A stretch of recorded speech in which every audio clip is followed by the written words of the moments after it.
a variety of environment, nature, ecology related talks, usually by people within our community, but we get external consultants also, experts in particular fields.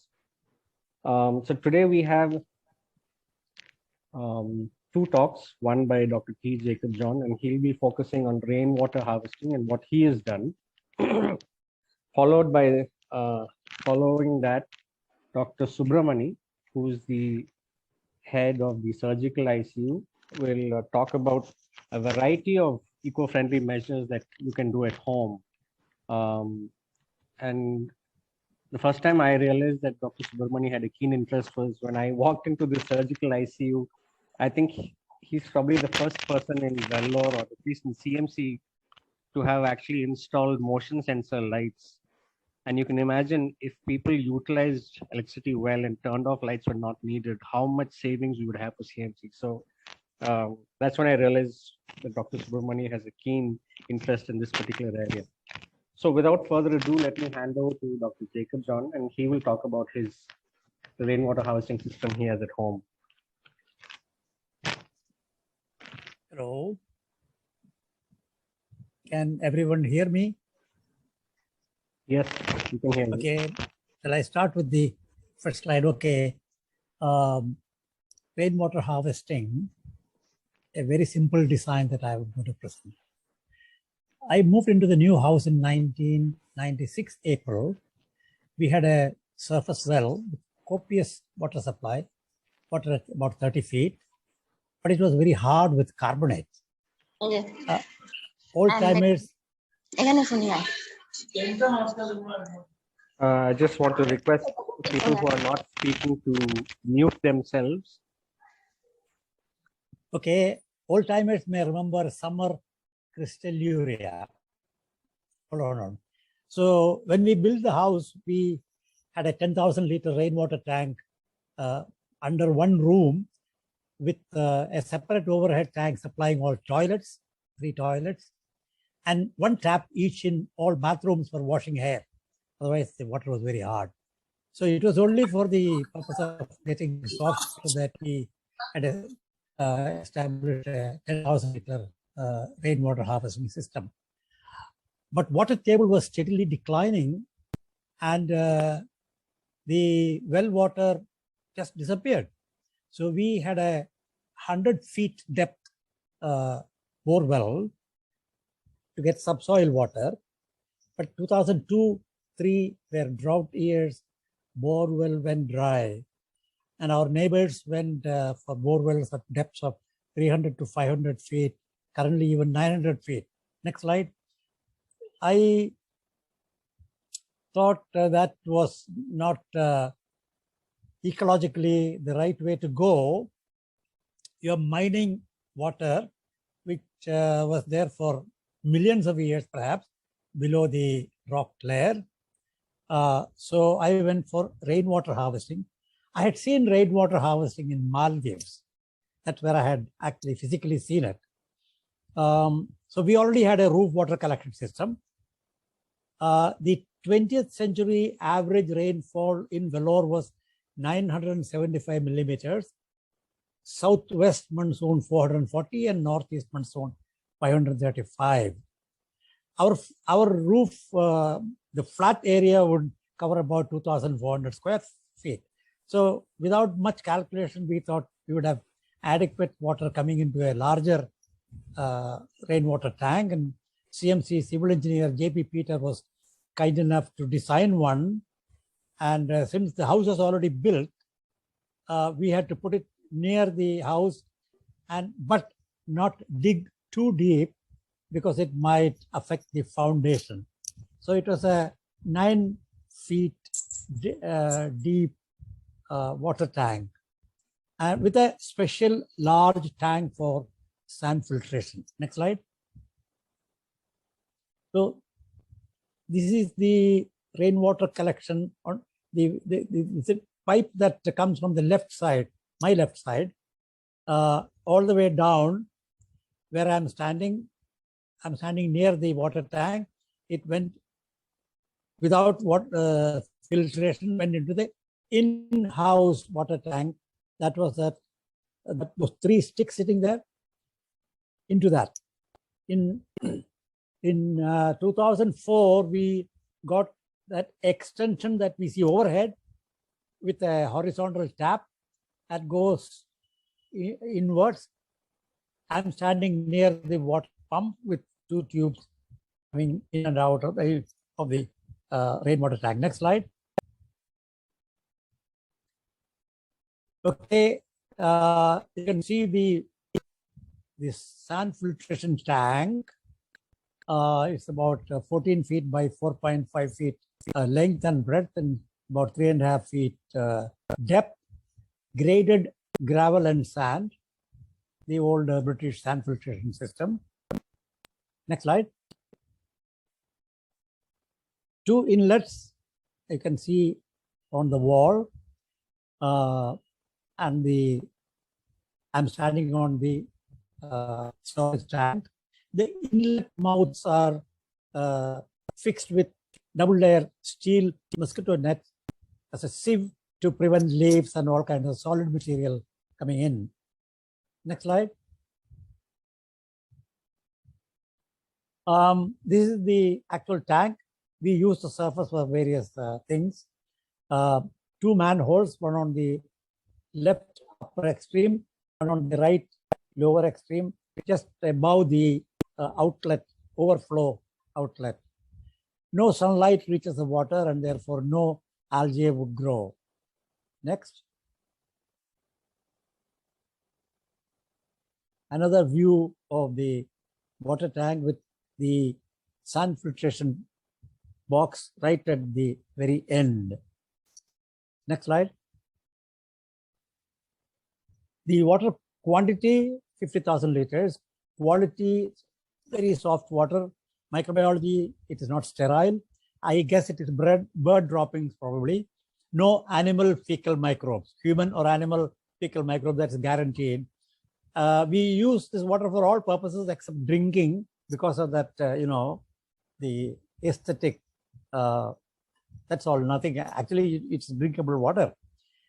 With the intermittent rains, it was self-sufficient till last year. In 2022, mid-March, we had to buy water and add to the tank.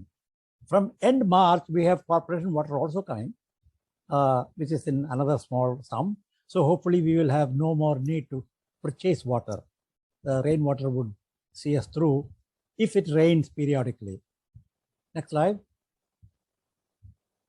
So every new house, a strong recommendation, must have a large water tank, best below the floor in order to conserve land space.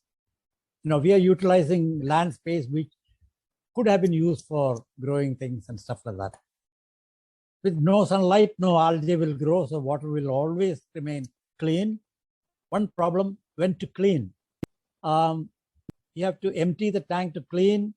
And so we did it once when we realized that there was absolutely no need to clean because rainwater filtered water is very good. The sand filtered water.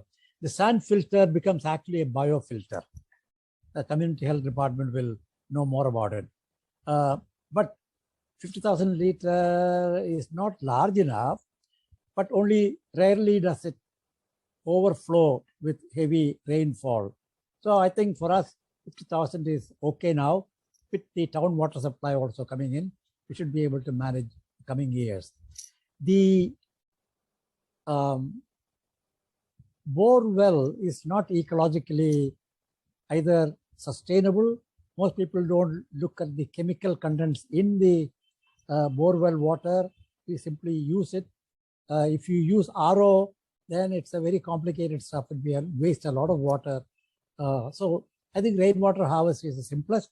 And mine is the primitive prototype model. Bala Nilayam has one. Again, J.P. Peter had designed. And then Suranjan Bhattacharya, number of houses have modified this. And Subramani is gone more sophisticated. So I would also like to listen to Subramani's sophisticated system. Thank you very much. Any questions? We'll answer it later.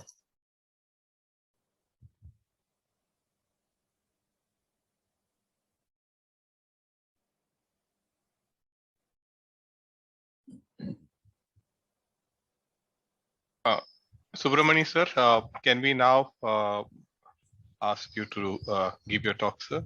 Yeah.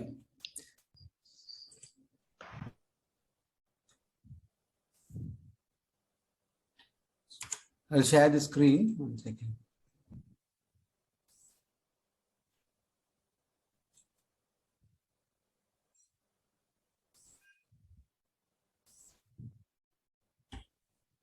Is everyone able to hear me? Yes, sir. And I can see your screen as well, sir. Okay. So I think we live in a world, in Tamil, they call Panjabhudam, land, water, the sky, fire, and the air. So we should respect all that, to continue to comfortably live in this world. And I think everyone should target that. So my journey, I lived in the college campus till the year 2007. And then I moved to Sherwood, which actually turned my life in many ways in 2007, September, and I've been here ever since. If you ask me who were the people who changed things for me, I'll show these 4 people, including my wife Satya, who's always been pushy and very critical of whatever I have done. So we improvise. The other 2 are not. They are known to CMC. The first is Arul Shekhar. He is my relative, but I came in close contact with him a few years back when his father was not well. So he's an environmentalist, and he actually consults for the CMC Chittoor campus. And I think 2 months back, he gave us a talk. And you can see how we can go. He's building mud house here on the right side. And the other person is Piyush. People who read newspaper, watch TV, can't miss Piyush Manush. He's from Salem. He's an eco-warrior, very outspoken. And he converted this lake, which was like, a sewage pit, into a lake called Mukaneri Lake. And the photo does not do justice to what he has done. You have to go and see that to see what he has done. So many islands, many flora, fauna, and birds, etc. You have to see that. So these 2 are the people who inspired me. In fact, I visited Piyush's place in Dharmapuri, which motivated me a lot. So coming to rainwater, it's the purest form of water, and it can divide into a roof water, which falls on your roof, and storm water, which runs on the roads. And you can use this water directly, after filtration and storage, like what Dr. Jacob John has done, or you can use it to recharge the groundwater. And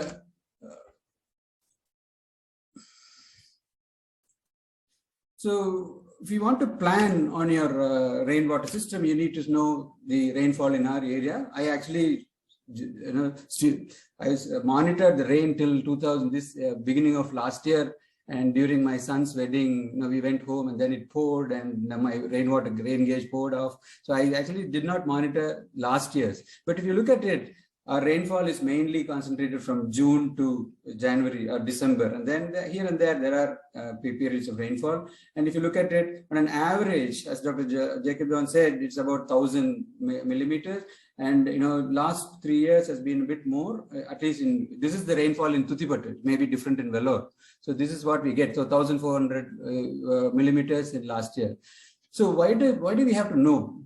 So this is to understand how much rainwater we can collect. So 1 ml, if in a rain falls per square meter, 1 millimeter of rain will give you 1 ml of water. So in rainfall, if you take an average of this 1,000 millimeter per year, 1 square meter, if this 1 millimeter of rain will give you 1,000 liters. Okay, 1 millimeter rain will give you 1,000 liters.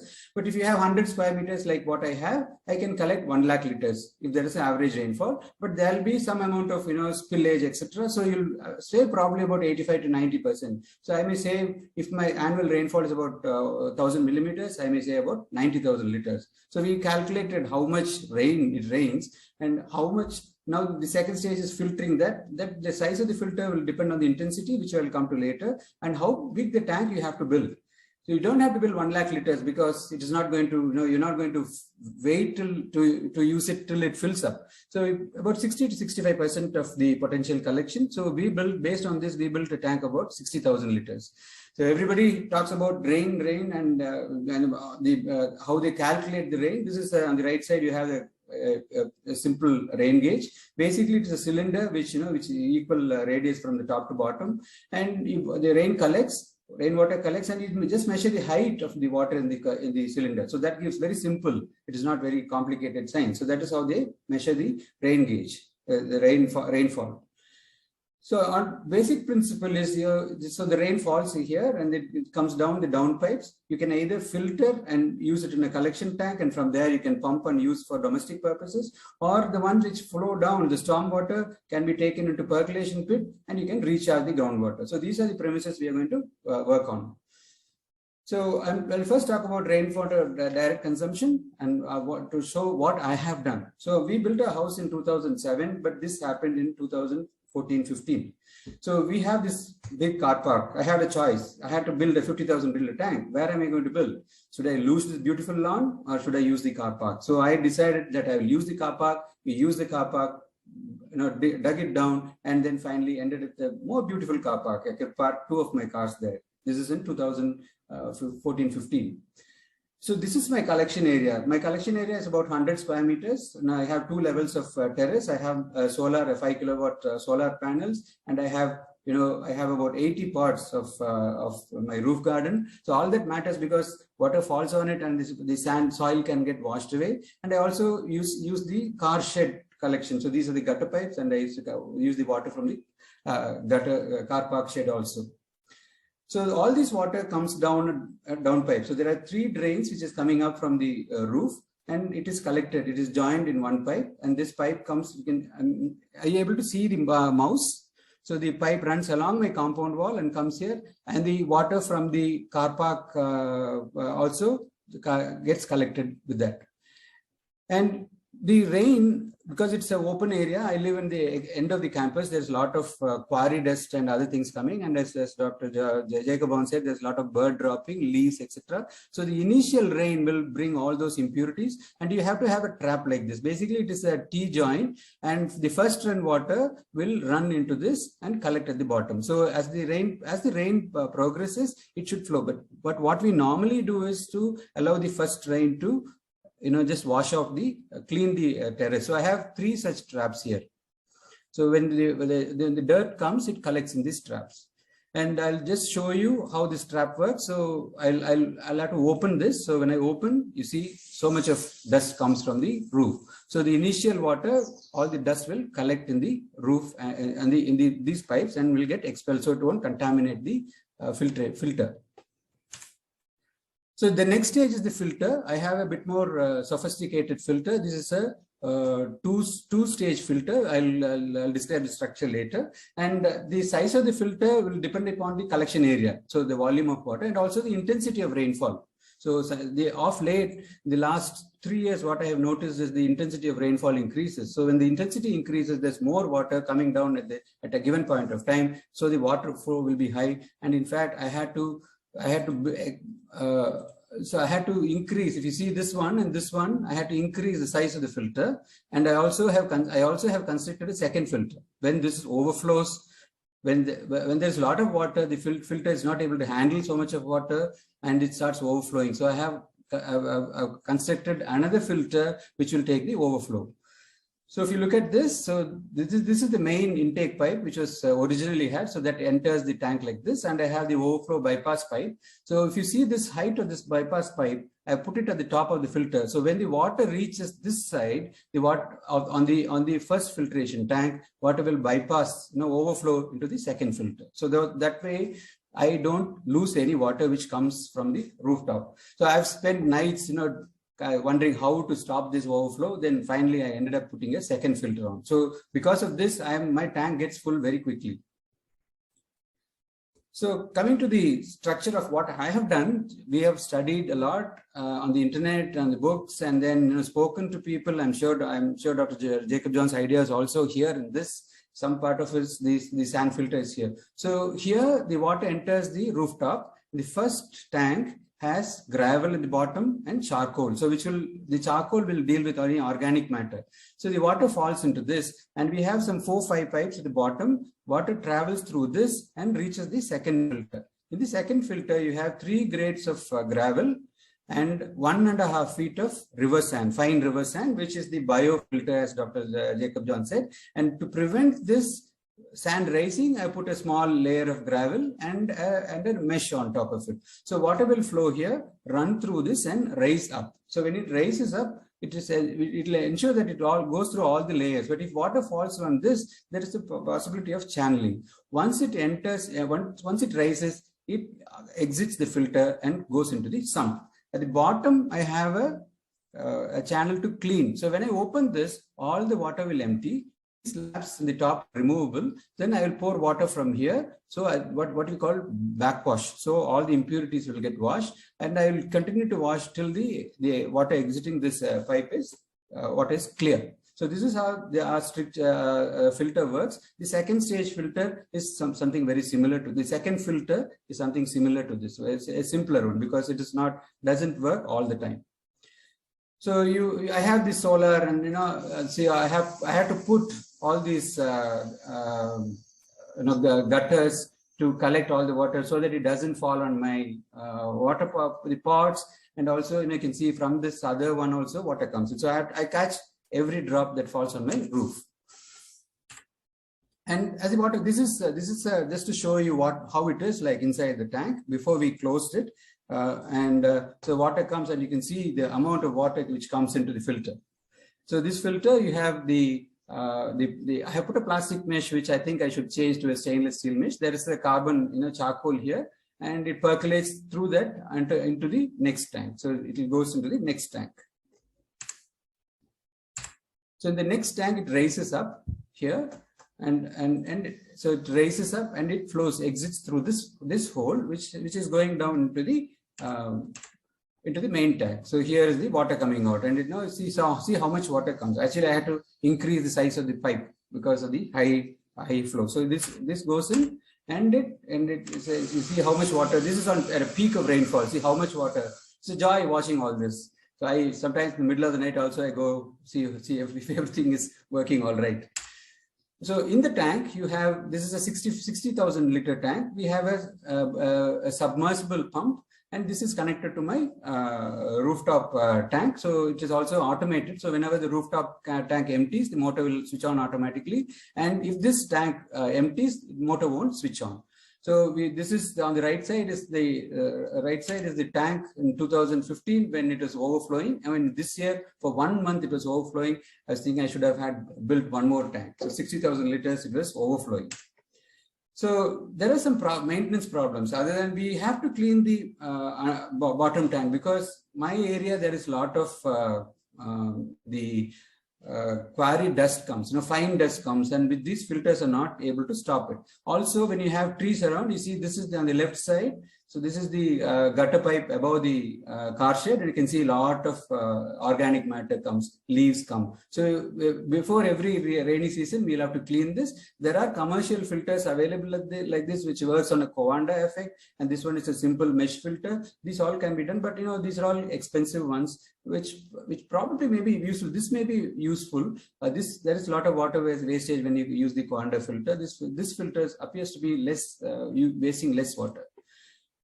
So this is how we constructed this thing, and we use rainwater 10 months in a year. That's probably because we don't use the rainwater for flushing the toilet. For everything else, including cooking, drinking, washing, bathing, everything else, rainwater is used. And I have another 10,000 liter tank beside in my garden, which I use to collect water for gardening. So rainwater for gardening also. When it all runs dry, then I have the option of using the community water supplied by the gated community or my own borewell.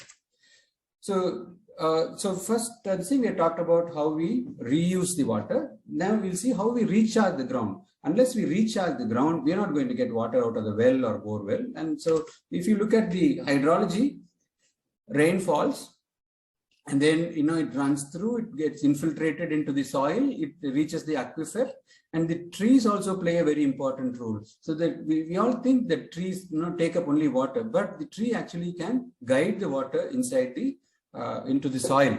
So if they have a lot of trees, it will actually guide the water. I'll tell you more about how the trees help. So here on the upper crust, you will have a saturated this thing, and as people will have dried up this layer and they have gone deeper and deeper. In Coimbatore area, they go even up to 1,500 feet. You can probably reach the other end of the earth if you keep going drilling. So which is not actually doesn't make any eco sense. And you don't know what all you are actually drying up. So this is how it happens. So what happens is, so if you look at this, okay, if you look at this here, these are the pits we have done for rainwater recharging. Okay, so here you can see the layers of soil. Initially there will be clay. You should go past the clay because clay will just hold the water. There will be red soil clay, and there is another layer which is very, very porous. So we have reached this. You can see the color difference. So you have to reach that stage. And these are all pipes which have gone up to 30 feet, which have side holes. So water can go through this and enter. So and this is another thing. You can also see the various layers of the soil. We have to go beyond the clay, which will depend upon the area, and also it will be useful to have some hydrology expert to see where the cracks or the faults in the rocks are, so that this water, whatever you're charging, goes into the aquifer. So this is helpful. Why is the problem with water? If you see, this is my house, and it is all tarred, and everywhere there is pavement, and this is another gated community in Chennai. You see it's all tarred. Where will all this water? If these were not there, the water will get recharged to the ground. So we have to do something actively to recharge the ground. So this is what we did in Sherwood. This almost happened simultaneously because there was problem with water. So we have these road boxes, as they call it. So you see the road boxes where the trees and there is a layer of patch. So we dug it up till we reached that below the clay level. And these are the pipes inserted up to 30 feet, and water will be directed inside. Here, inside this, we'll build a wall with a single file of brick, and we'll leave the bottom open. Okay, so that the water, so this is to support, so to prevent the soil caving in. This wall is to prevent the soil caving in. The bottom is left open for the water to percolate down. So if you see, you'll appreciate how much water flows. This is, this is the night, and you see, we have put speed breakers to prevent water flowing further. So only when this chamber fills, the water will flow to the next level of water harvesting structures. We have about 4 of them on the roads. So it's the speed breaker stops the further flow of water, and it enters this thing. So this is another. So this is another one during the more during the daylight time, and you can see so much of water flows. If the rainwater harvesting structure is not there, all this is going to go down a channel and run out of our compound. So we are saving so much of water for our use. So again, this is a clubhouse area. We collected all the water from the roof, and we spent quite a bit of money into that. And then here we have, this is the recharging structure in the right bottom. So you can see all these gutters, which is connecting from here. We start from here and then go around all around this, and then come here. This is the end, and this is a recharge pit, which is the round one which I showed you earlier on the talk. So all the water collects here. So all the roof water is also collected. So we collect all the storm, most of the storm water and all the roof water from our common areas. So what else can you do in your homes, or you may have a small farm or a small lawn. So you can put this bund-like thing to prevent the overflow of water, to prevent the water running off. So this will stop the water running off, and it will collect until percolate. Or in your house, this is actually on the right side. This actually was compulsory a few years back when Jayalalitha was in power. Every house has to have its own rainwater recharging system. So that actually ensured in Chennai at least the water levels to increase. People have done seriously, but most of the people do something to get clearance from the panchayat. They'll construct a structure not fully compliant with the rainwater harvesting system. So they should be deep enough with gravels, etc. Many of these structures are not there. You can see such structures even in college campus when you walk along along the library on the left side and the previous building. It used to be the bioengineering building. You can see those rainwater collection pits like this. So all these have to be maintained. If leaf and everything collects, water won't sink. So these are simple things which you can make to recharge the groundwater, and it is important if you want to draw groundwater for your use. So this is a video from my farm where I'm recharging the my well, not directly recharging the ground. So see, so much of water. It's all roof water which is coming down.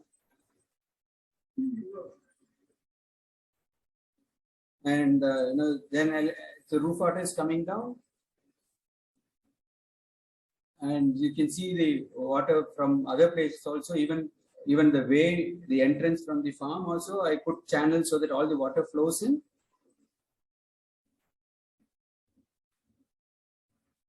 It's very pleasing to watch this rain, at least for me. I get drenched all the time.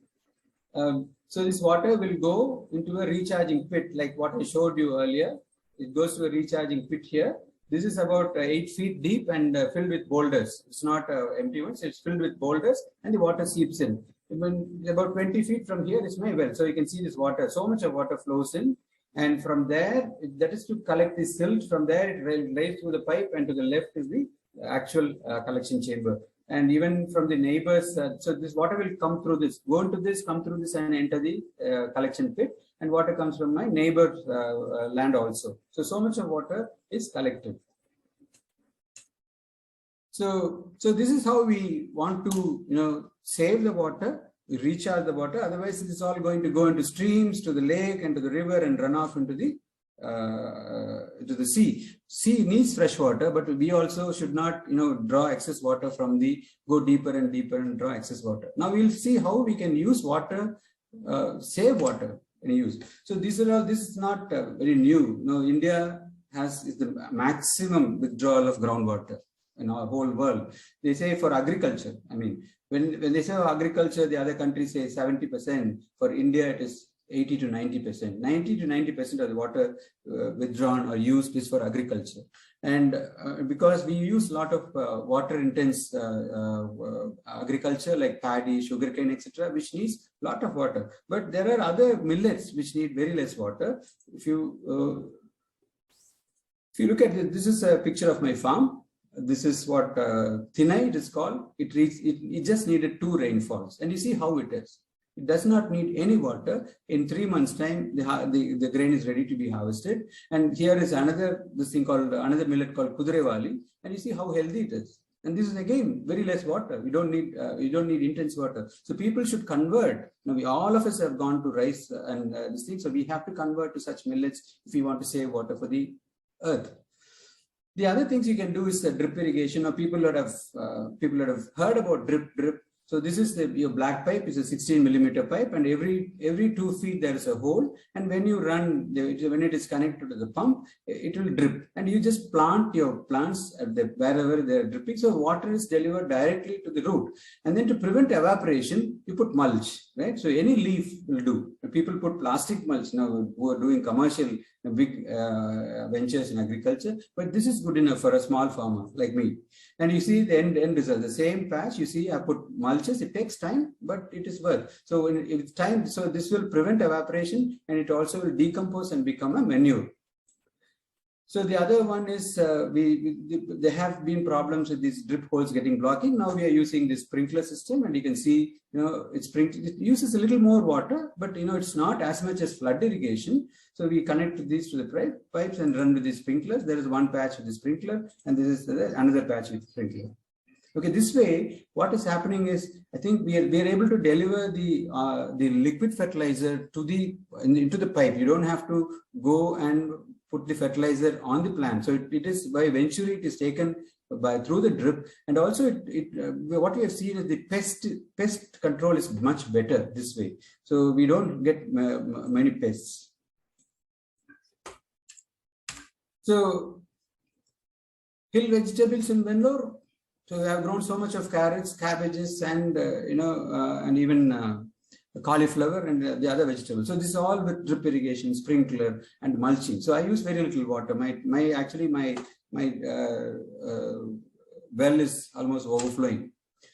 So now we'll come to what the magic with the roots. Okay, so if you look at the root system, we all from our botany, we know there's a tap root and a fibrous root, and what absorbs is the lateral roots. And if you look at it, this picture on the right side, most of the roots which absorb the water is at the surface. It hardly goes below 4 feet or 6 feet. Maximum, that is the depth. And if you water this surface, it is good enough.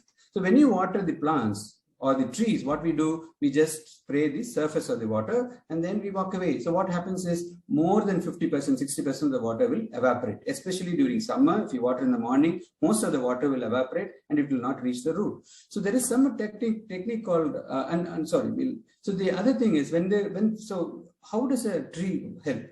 So the tree takes the water and then it ascends, and then there's a transpiration. Okay, and there is an evaporation and a transpiration, clouds form and it rains. When it rains, the bigger the tree, there is a lot of interception. Okay, the water does not fall on the ground. When it doesn't fall on the ground, it collects on the leaves, and some of the water actually, the leaves can, the foliar absorption can happen. Leaves can absorb water and any fertilizer you give. So it absorbs some of the water. The rest of it actually what happens is it can either drop or run along these branches and it will reach the bottom of the tree. Have you seen any tree when it rains? You can see the water actually running along the branches. All this water will collect and run along the branches and come to the bottom of the tree. A lot of water comes there. So if you're able to, so these roots can actually take the water down also.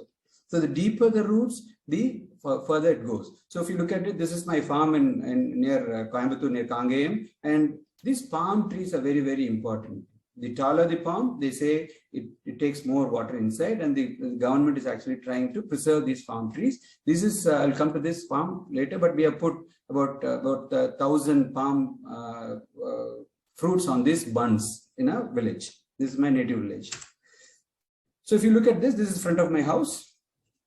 And I should be proud to say I am responsible for how green it is. I've been the president and secretary for many years, and I've worked on this campus very much.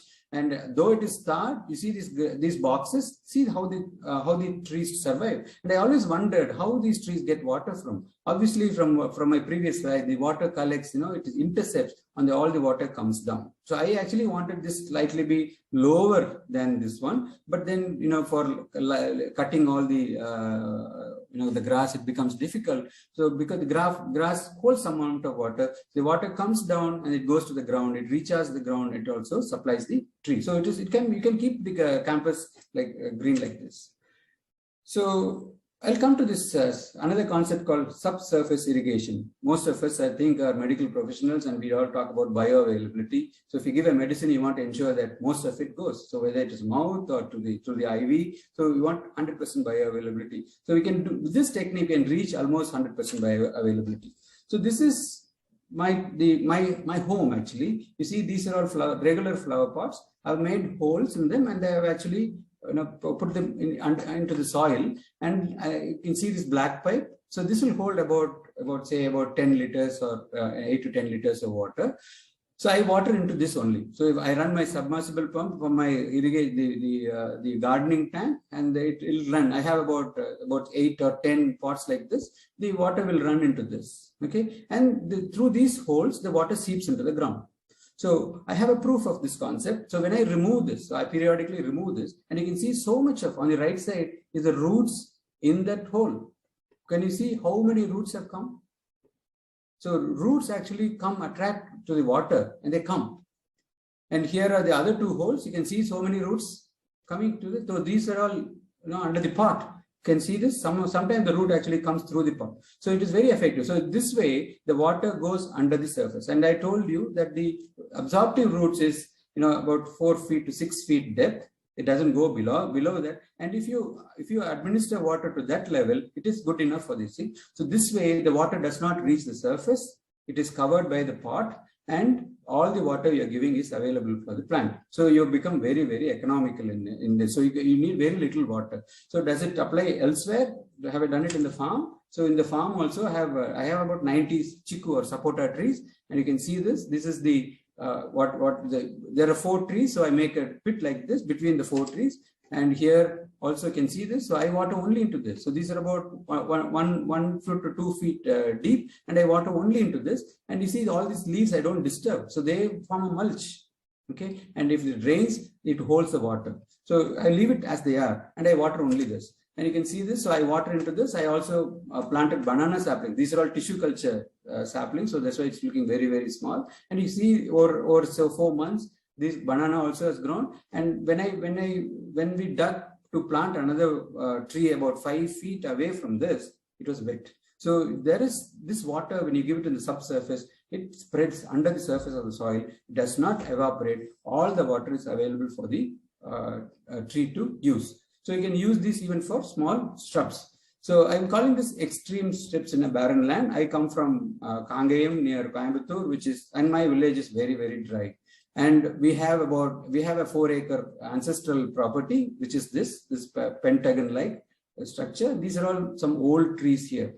And in that, I'll come to the slide on the right side. You can see a lot of elevated land. So we actually constructed. Remember, I talked about Arul Segar in the second slide. So he helped us construct what we call contour bunds. So these prevent water from running out of the land. So water stops here at this end. So here, this is a picture done about 6 months back. So we planted trees on the right side of the bund, which is on the non-dependent side, right side of the bund, and planted about 600 trees. And then we went ahead and have planted about 400 trees. You can see on the left side, you can see small dots. They're actually pits, 3 by 3 feet pits, which were ready to plant more saplings. So we have about 1,000 saplings in this. We have a well which we are trying to revive. And with doing all this, actually, this well was dry and there is water in the well. And I'm going to go and remove the silt soon. So we have actually trying to revive this land, want to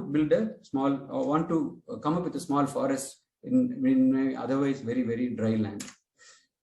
So I call magic of mulching. So this is again saplings in that land we have. So I just use coconut husks. So I've covered the base of the plant with coconut husks, and you can see when I remove this, it is wet. And this is the plant which is 1 year old. See how well it has grown. It is sustained. It is actually escaped all that hot weather, dry weather, and you can see how dry it is. You can see the grass. It's all very, very dry. It's a very dry area. So we are able to do something to get the plants up. So what can you do in yours? You may have even decorative plants, or you may have a small kitchen garden. You can use natural mulch like leaves. So these are all leaves which I picked up from Sherwood campus. Every week we take 3-4 sacks of it and just lay it. So this will actually prevent direct exposure to the sun, and it will prevent evaporation. So this is mulch. We have a shredder. This is the coconut palm frond. We cut that, and you can see we can mulch that also. You can see these chili plants here under the mulch. So this water goes in and it prevents evaporation. So the water is available for the plant most of the time. So these are all areas where can you see the base of the plants? These are all natural mulch. We put hay, we put leaves, etc. These are all tomato plants. You can have the corn, you have the lady's finger, different variety of lady's finger, brinjal, etc. This is within my farm. So they thrive very well. And you can see this one, a lady's finger, a tomato, and a chili. These are all plants grown with drip irrigation and mulching, and organic, 100% organic. So I'll come to the concept of biochar. Biochar is not exactly charcoal, but it is something very similar to charcoal. Am I okay with time? Yes, please go ahead. Okay. Biochar is something similar to charcoal, but not exactly. So we make this by a process called pyrolysis, where wood and other organic waste is burned with the low oxygen conditions. So here I have 2 drums. You can see this. This is a regular 200-liter drum which you see in the petrol bunk and all the industries. You cut it, and this is the kind of raw material we use. And I have this one was given to me by Piyush. We bought it from Piyush, and we put large logs like this, and you burn it. What happens is after you light it, you have to close it completely and not allow any air to get in. And after a few hours, you will get a nice carbonized wood, which is like this. Okay, this is under the small drum. I'll show you how it is like paper.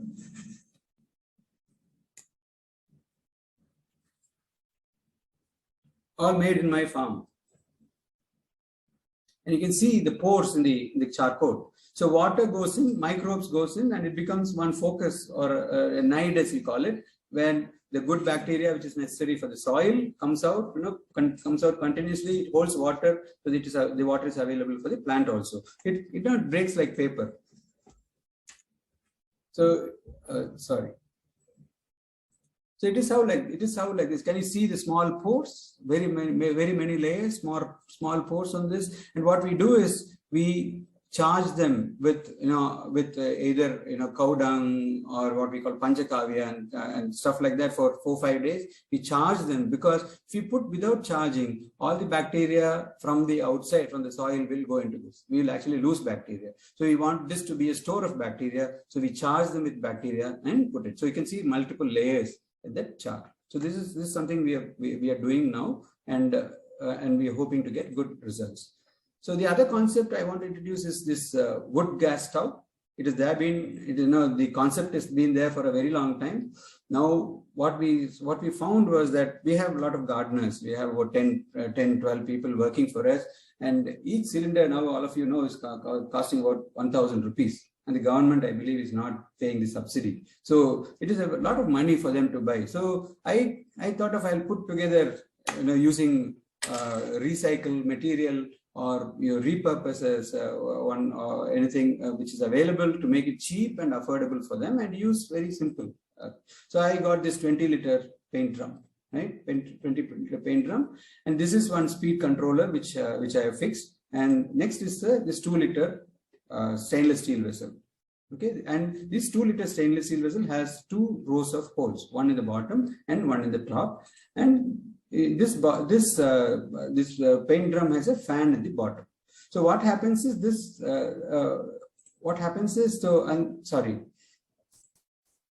This stainless steel vessel goes into the stainless steel drum. So there is a jacket around this, and you see the size of the wood, very small pieces. So it goes to the bottom of it.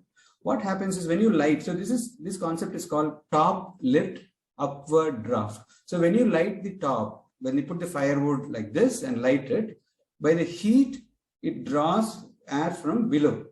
Okay, and it starts firing. So once the fire is set, the wood becomes hot, and the wood gas starts releasing. Okay, when the wood gas starts releasing, either it will come up directly up, or it will escape through this hole at the bottom. So it will escape through the hole at the bottom to this jacket. And then the fan is blowing, so it will escape out through this upper holes. Okay, so this top lit upward draft, that is the concept in here. It is there, there are a lot of saying rocket stove, this and that, but if you want to buy a stove of this size, it will cost about 8,000, 9,000 rupees. Smaller ones itself is very expensive. So I try to make it very cheap for them. So wood gas will exit through this, and it will come out through this. So this is how it is. So this is without the fan running in very high speed. So you can put the stand for the vessel, and I'm going to increase the speed. I want you to concentrate on these holes, and you can see those.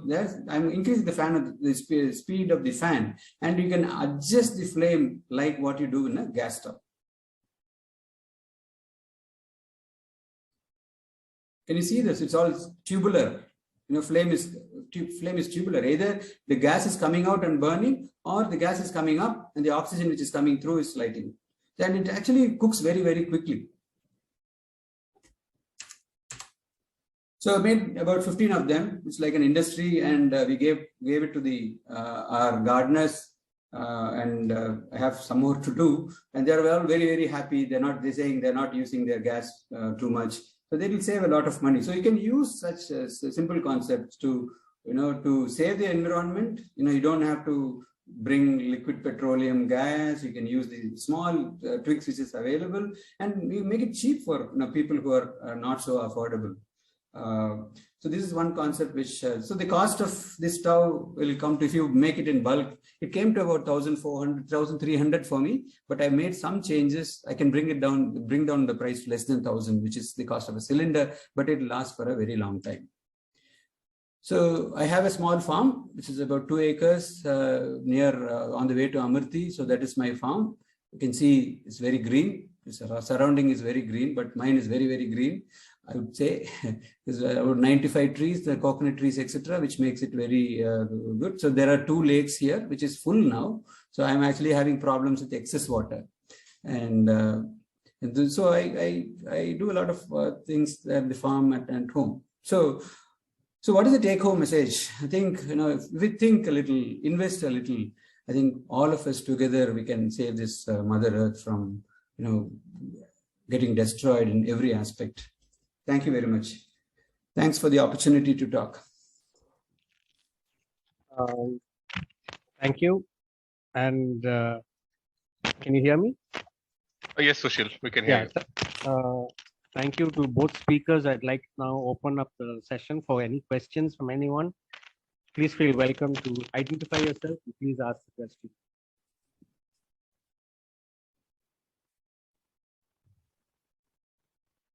Sir Latif here, sir. Question to Subramani, sir. Yeah. So this is regarding the drip irrigation, sir.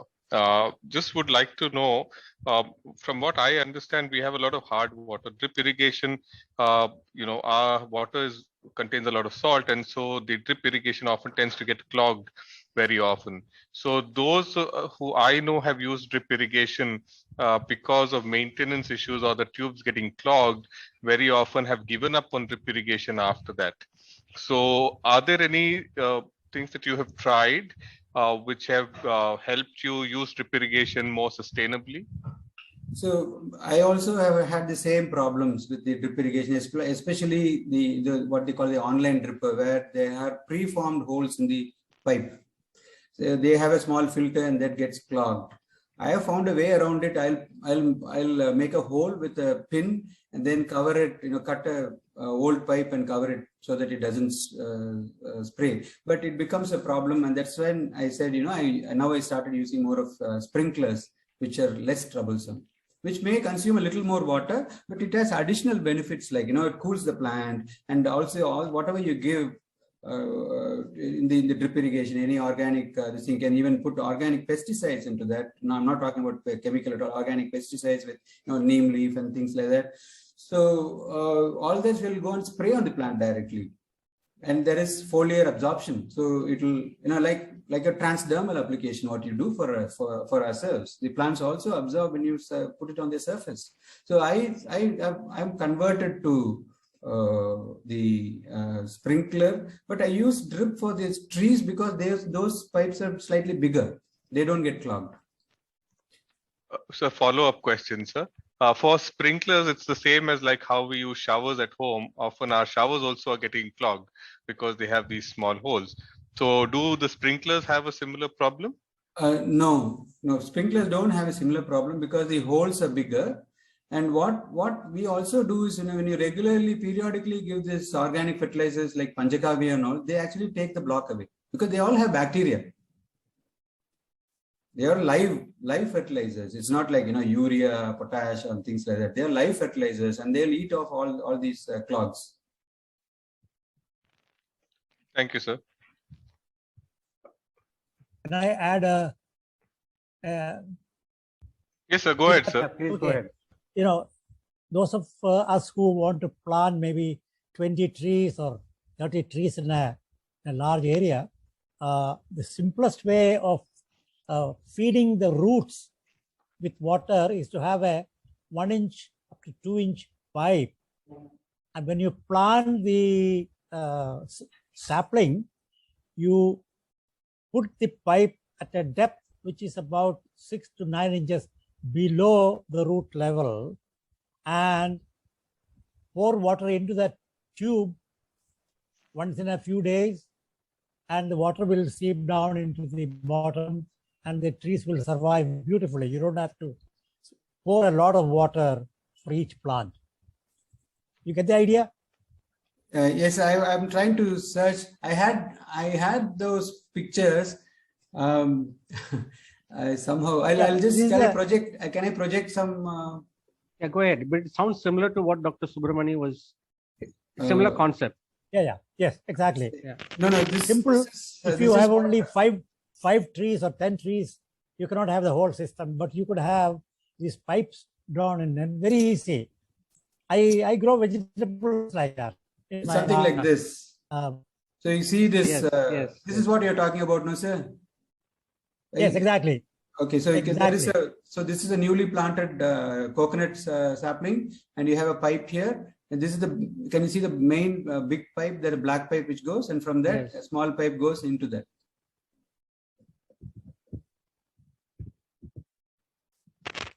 Okay, thank you. Anybody else? Please feel free to ask questions. I had one other video where I could show the water actually going into the surface, how it gets absorbed very fast. I'm not able to find that. Okay, so I have a question for both Jacob sir and for Subramani sir. In terms of rainwater harvesting or groundwater recharge, a lot of us stay in houses that are already built, and what scope do we have to do rainwater harvesting or groundwater recharge with the existing structure? I think a lot of people are concerned about how can I do in what I already have. It's already been built in a certain way. My boundary wall is so close to my house, or I don't have enough space to do this. So how do we go about tackling those issues? Subramani, you want to go? Mine is actually, my house was 8-9 years old when we built that, and I was lucky that I had a lot of space around my house, so I didn't have to go close to the base of the building itself. So that way it is okay. So if you plan it, I think some of them are planned under the house itself. So if you plan it, you consider that as an additional room of your house, and they build that extra room when you build a new house. But otherwise, the option is, if you don't have much space, you can use plastic tanks, etc., in various levels and do that. But if you're not keen on using plastic, then that idea also is not good. Can I speak? Am I audible? Yeah, Yes, please sir. go ahead. Existing structures like schools or houses or large institutions, you have to see during rain how the rainwater goes into, overflows from the roof, and then you try a half-cut large 6-inch pipe system to collect all those water into 1 or 2 collection areas. And you can do all the rest that either Subramani has spoken about or what I have spoken about in simple ways. So the whole idea is to collect the water from the roof in one particular spot, and then you can do a lot of things with that collection. What happens in Tamil Nadu, in Vellore area, is water spreads on the ground and evaporates very quickly. Our humidity is very low during summertime. So if we can collect water, it doesn't evaporate quickly. If you spread water, it evaporates quickly. If you mop the bathroom floor, it dries very quickly. If you don't mop it, and if you allow 1 to 2 millimeters of water, it will take a longer time to dry up. So same principle, you can collect the water in 1 or 2 containers, and that will last very long. So existing buildings, I think you should design collecting water and then use it according to your needs. Shall I show something on that subsurface absorption? The 15-second video. Please go ahead. Latif, I think when you're short of space, recharge may be the easier option. Yeah, so I was just thinking about that. Like even in our campus, we have a lot of houses where, at the very least, the roof water can be channeled into a recharge system. Yeah. If we can't really do a sump for collecting, at least a recharge we could do. That is what the government wanted. All the downpipes. Yes, they should yes. be led to one recharge structure. I showed you on the picture, no, one picture Correct, with sir. gravels. So Yeah. that's what the government wanted, and it was very effective in Chennai. But people are reluctant to spend that extra 2,000, 3,000. But they'll buy water for 20,000 rupees a year. Okay, so so can I show this video? Yeah, so yeah. this Please is go ahead. What is this? This is about a 2-inch through a 2.5-inch pipe, which has gone about 1.5 feet, and it is one of those Nellikai. I don't know what to call it in English. So Nellikai plant, and I'll see. I'm just adding water to that pipe, right? I thought I included this in the video. So you can see that the water is actually not coming up at all. It's struggling to reach the brim. It sometimes it's sucks like a sponge.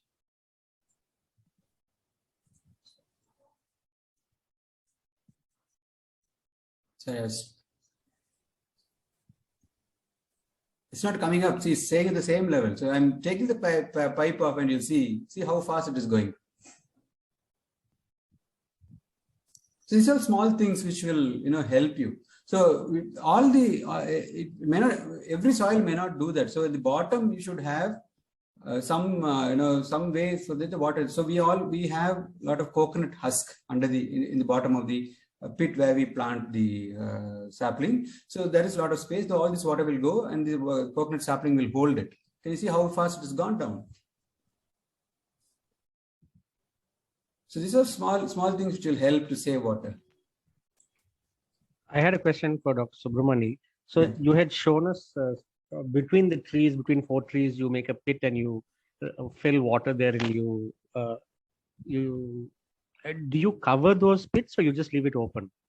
We generally cover those pits between. Okay. So the ones I showed without cover, Yeah, is actually the ones which we showed without cover is under the tree, so it's shaded. But Yes. what we didn't see is that all those leaves are also inside the pit. So Yeah. when the water goes down, the pit is there. It is covered by the leaf, Yeah. not on the surface, but on the floor of the pit. Okay. I was just thinking maybe you could use coconut leaves Yeah. and cover easily. Yeah, I have Remove, the okay. two slides became too many in numbers, so I kind of. So I use all the coconut fronds, whatever is available. So when the trees are very apart, then there is a direct sunlight coming in. So in those situations, I use coconut frond. Sir, with the subsurface, Sir Latif, sir, with the subsurface irrigation that you just showed, how often do you need to put water into the pot? How often do you do that?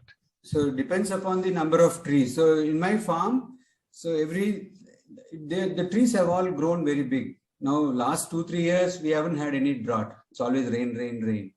So every week or twice in a week, I run my pump only for 10 minutes. All the 95 trees are watered. 10 minutes, all the 95 trees are watered.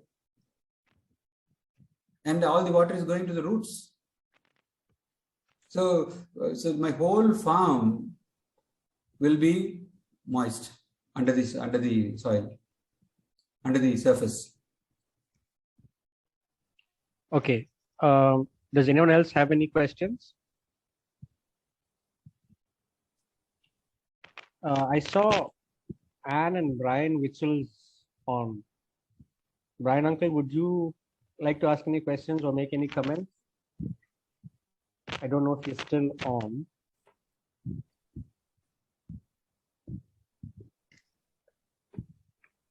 If not, I think we will close.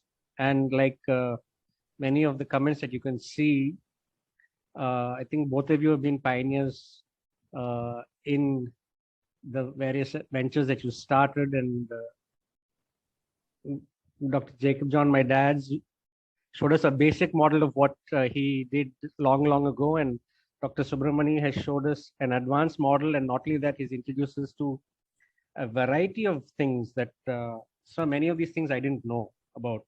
So you've introduced, I think, most of us to a variety of eco-friendly measures that you could do if you do have a small or even a large plot of land, and do your bit for trying to save our environment. Dr. Subramani, yeah. if people have questions or would like to visit your farm and see things for themselves, would that be possible? That is possible. Okay, great. So I'll invite anyone on this forum who's here. Please contact Dr. Subramani and take that forward. I also wanted to talk about solar, but then it was getting stretched too much. But yeah, solar, no, I we think can do a separate session on that. Dr. Subramani.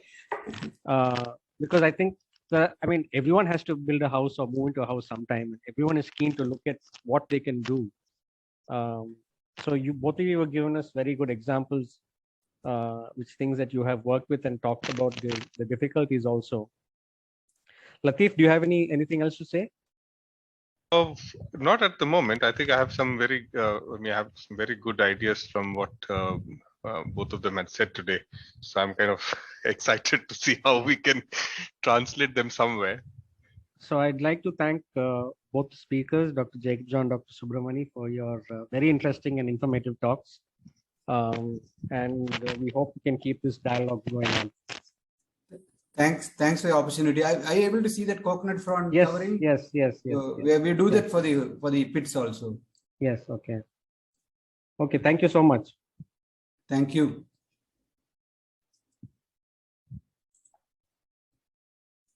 Thanks, Latif. Thank you. sir. Thank you all. Thank you all. Bye. Good night. Thanks, Dad.